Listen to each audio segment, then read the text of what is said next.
Мен неге бұл жердемін? Оған не болды?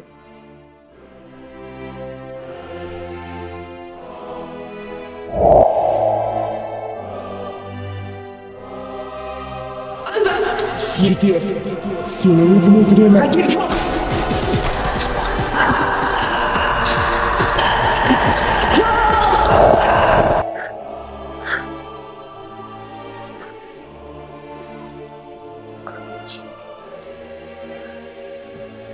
Biz endi Nazgul'dan қорғаушы періштелер емеспіз. Сен енді оның тілегін орындауға міндетті емессің. Қайта оралуыңмен Хафаза. Мен оны тастап кете алмаймын. Енді оның қасында жүрудің ешқандай мәні қалмады. Ол енді Мустан. Иә, ол қазір Мустан. Менің кесірімнен ол қазір қиын жағдайда. Менің болмағандай оны тастап кете алмаймын. Хафаза, не өзгерді? Сен қатты қалаған бостандықтан бас тартатындай не өзгерді? Адамның өмірі, сезімі соған ешқашан да қызық болған емес. Иә, мен өзгердім. Назгүл неге келгелі? Өмірмен өткізген әрбір секунд мені қатты өзгертті. Мен бұрын түсінбеген нәрселерді енді түсіндім. Сезім ол бізге жат нәрсе. Сен мұны өте жақсы білесің.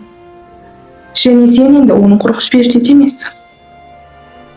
Ол енді сені ұмытады, ал сен басқа адамның қорғаушысы боласың. Жоқ. Хафаза, доғар. Сен заңға қарсы тұра алмайсың. Сен мені дұрыс білмегенсің. Мен енді өзгерген үшін біреулердің тиімін емес. Егер де заңға бағынбасаң, ішіндегі нұрыңды түнек басып, періштелер қатарынан шығып, жаратылысың тоқтайды. Ол тағдырын жолықтырды.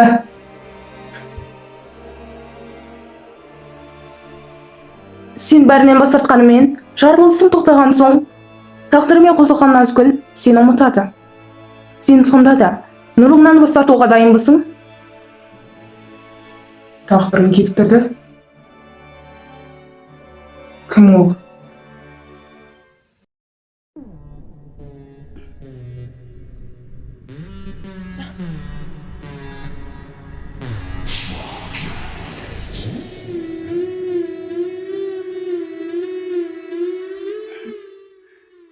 Сәлем, Әли.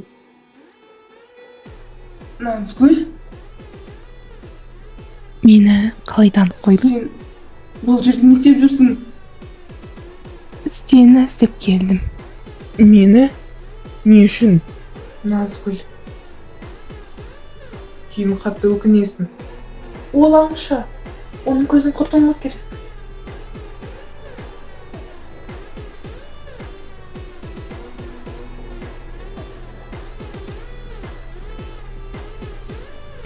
Сені жаныңда алу үшін. Жақсы. Жақсы? Иә.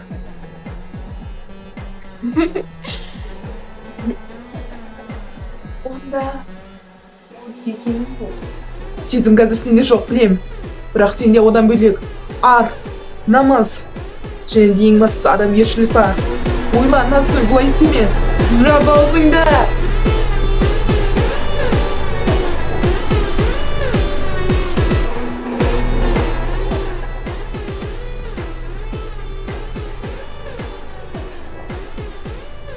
Неге? Ондай оп-оңай ойдың саған жеткіліксіз.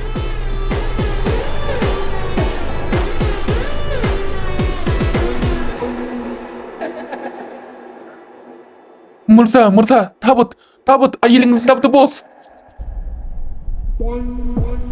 Kargı sattırmıştı.